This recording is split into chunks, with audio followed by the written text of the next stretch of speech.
Hello student, good morning all of you. कैसे हैं? उम्मीद है कि अच्छे होंगे और एग्जामिनेशन की तैयारी कर रहे होंगे। तो स्टूडेंट, एग्ज़ाम धीरे धीरे नज़दीक आता जा रहा है। DDU का, DU का, AU का सभी एग्जामिनेशन धीरे धीरे नज़दीक आते जा रहे हैं और उसी हिसाब से हमको कंटिन्यू तैयारी भी करते रहना है। तो आइए उसी कड़ी में मैं एक नया वीडियो में आपको कुछ क्वेश्चंस लेकर के आया हूं, जो गेस किए हुए क्वेश्चंस हैं, जो बार बार रिपीट करते हैं किसी न किसी एग्जामिनेशन में। तो आइए उसके बारे में हम लोग पढ़ते हैं।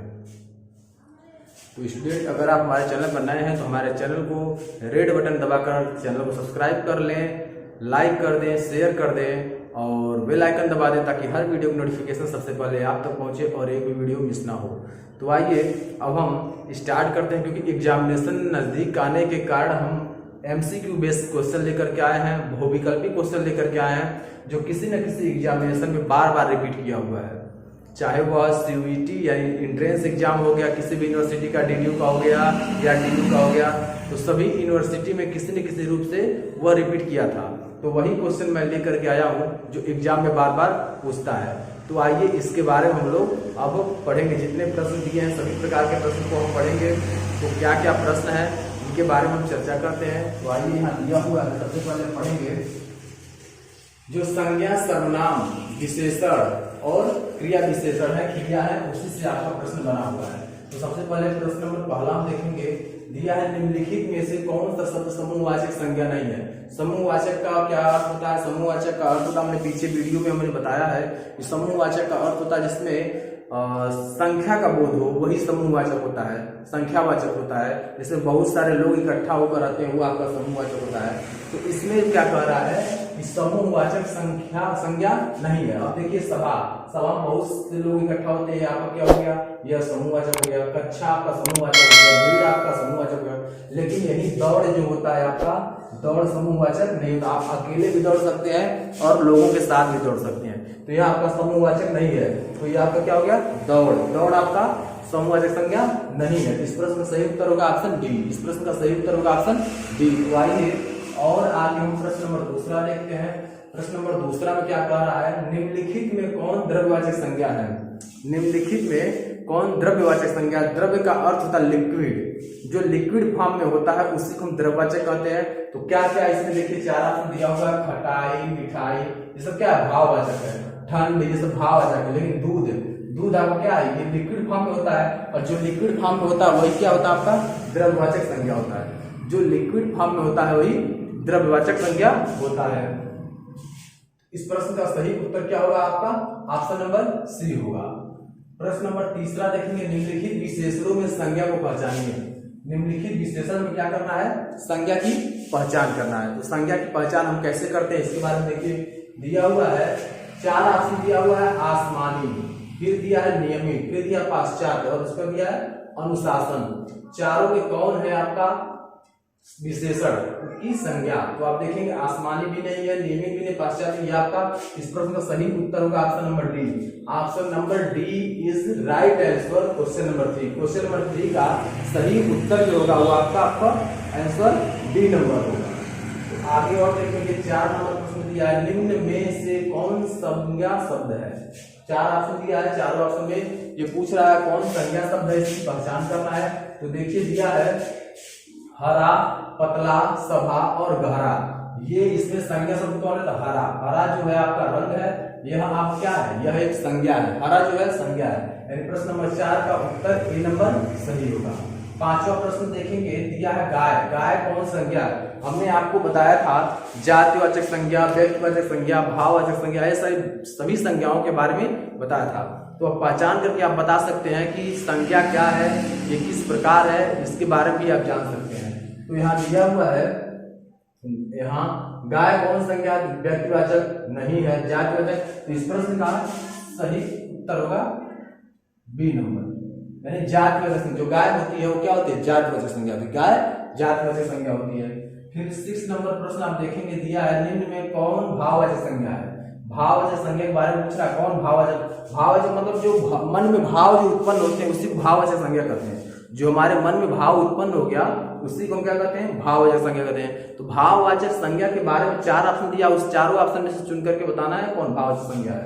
तो देखिए दिया है दिल्ली, ए नंबर है दिल्ली, बी नंबर है लड़का, सी नंबर है मोहन और डी नंबर है बीमारी। तो मोहन, लड़का और दिल्ली ये सब क्या है, एक नाम है, ठीक है, ये जातिवाचक, बाकी दोनों क्या है, व्यक्तिवाचक। और डी नंबर जो ऑप्शन है बीमारी है, बीमारी क्या किया जाता है, महसूस भाव है, भाव के द्वारा ही किया जाता है। तो ये आपका क्या हो गया, यही आपका भाववाचक संज्ञा हो गया। तो ये आपका छठवां का डी नंबर ऑप्शन सही है। सातवां नंबर देखेंगे, सातवां नंबर में क्या दिया हुआ है इसके अनुसार देखेंगे।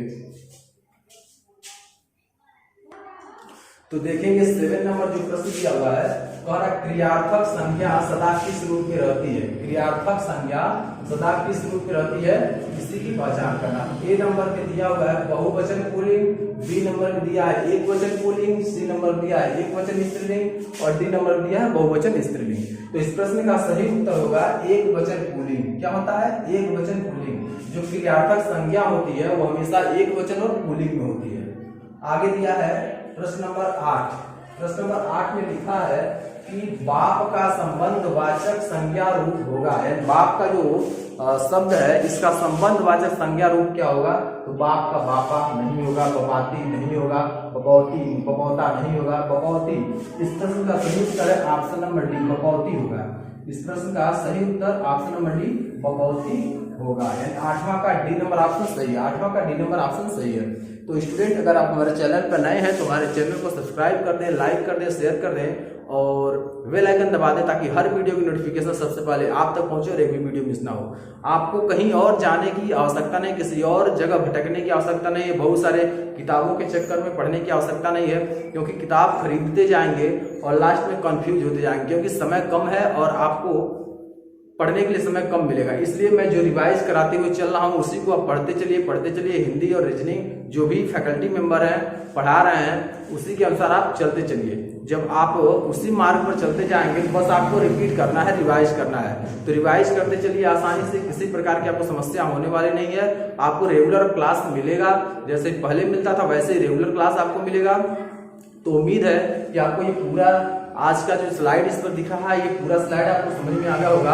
अब हम आगे स्लाइड के बारे में और बात करेंगे और क्वेश्चंस के बारे में बात करेंगे, क्योंकि अब मैराथन क्लासेस स्टार्ट होने वाले हैं और मैराथन क्लास के लिए आपको कमर कस के बैठ जाना है और उससे नोट्स भी बनाते चलना है, आप उसका टेस्ट भी देते चलना है, क्योंकि जब टेस्ट देंगे तभी आपका परफॉर्मेंस किसी भी एग्जामिनेशन में बेहतर होगा।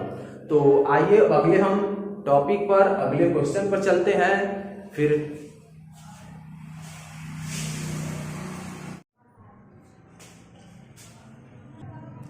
तो स्टूडेंट इस स्लाइड में हम देखेंगे प्रश्न नंबर 9, 8वां तक फर्स्ट स्लाइड में था।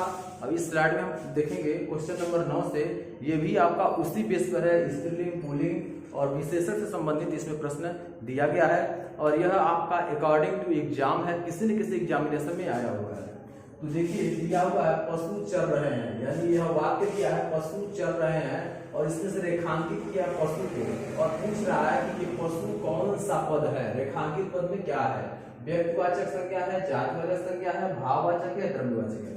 तो पशु में जानते हैं, पशु में सभी प्रकार के पशु आ जाएंगे। जब सभी प्रकार के पशु आ जाएंगे, जहाँ सभी का बोध होता है वहां आपका जातिवाचक संज्ञा होता है, वहां क्या होता है, जातिवाचक संज्ञा होता है। तो प्रश्न नंबर 9 का सही उत्तर है आपका बी नंबर ऑप्शन, जातिवाचक संज्ञा। 10 नंबर में देखेंगे तो 10 नंबर में दिया हुआ राज्यपाल में कौन सी संज्ञा है, राज्यपाल एक शब्द हो गया और इसमें कौन सी संज्ञा है यही हमको पहचान करके लिखना है। तो यहाँ दिया है ए नंबर में व्यक्तिवाचक, बी में जातिवाचक, सी में भाववाचक और डी में समूहवाचक। तो जो आपका राज्यपाल होता है वह एक पद होता है जिस पर जैसे ही पद कार्यभार खत्म होता है दूसरे राज्यपाल आ जाते हैं, फिर वैसे कार्यभार खत्म होता है फिर दूसरे राज्यपाल आ जाते हैं। तो वही चीज है यहाँ आपका, इस प्रश्न का सही उत्तर है जातिवाचक, यानी 10वां का जो सही उत्तर होगा आपका ऑप्शन नंबर बी होगा, जातिवाचक संज्ञा। यह जातिवाचक संज्ञा है राज्यपाल। 11 नंबर प्रश्न दिया है गरीबों की सहायता करो, गरीब शब्द क्या है, यानी गरीबों की सहायता करो में गरीब शब्द क्या है। तो गरीब शब्द आप देखेंगे यह जातिवाचक भी है क्योंकि बहुत सारे गरीब आ जाएंगे और भाववाचक भी है क्योंकि ये मन में भाव उत्पन्न होता है कि वो गरीब है। तो जो गरीब जो आपका दिया हुआ है, गरीब शब्द का अर्थ दो निकलता है, एक होता है आपका जातिवाचक और दूसरा होता है भाववाचक। तो इसमें देखेंगे दोनों दे दिया है, इसमें क्या दे दिया है, दोनों दे दिया, लेकिन जब आपका एग्जामिनेशन आएगा इसलिए हम ऐसे दोनों आंसर डाल दिए हैं ताकि आपको स्पष्ट पता भी चल जाए। जब आपका एग्जाम होगा तो जातिवाचक संज्ञा या भाववाचक में से दोनों में से एक ही आना है। जो आएगा दोनों में से कोई आएगा, किसी को टिक लगा देंगे, वही आपका सही उत्तर होगा। तो इसमें हम लगाते हैं जातिवाचक को, यानी इस प्रश्न का सही उत्तर है क्या, जातिवाचक संज्ञा। 12 नंबर प्रश्न में देखेंगे दिया है निम्नलिखित में से कौन सा शब्द स्त्रीलिंग है। अब आप पढ़ेंगे स्त्रीलिंग और पुल्लिंग के बारे में। हमने स्त्रीलिंग पुल्लिंग की वीडियो 3 वीडियो अपलोड किया है, उसको जाकर बढ़िया से पढ़ लीजिए और पढ़ने के बाद फिर तब आप इस स्लाइड को टेस्ट दीजिए। टेस्ट का स्कोर हमें अपने कमेंट में लिख कर भेजिए।